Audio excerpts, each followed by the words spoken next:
Welcome to Photoshop Killer Tips, brought to you by the National Association of Photoshop Professionals. Here's your host, Matt Kluskowski.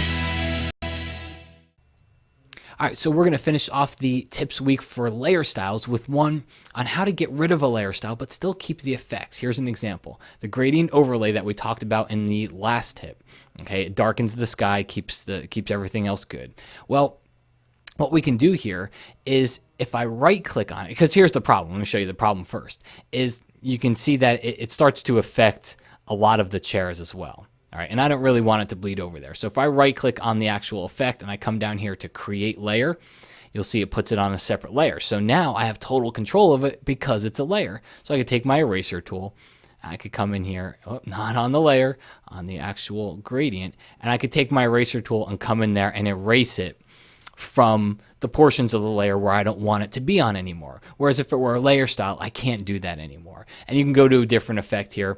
Same thing, I've got another layer, we've got a drop shadow, we've got a stroke applied to it. And it's got something behind it.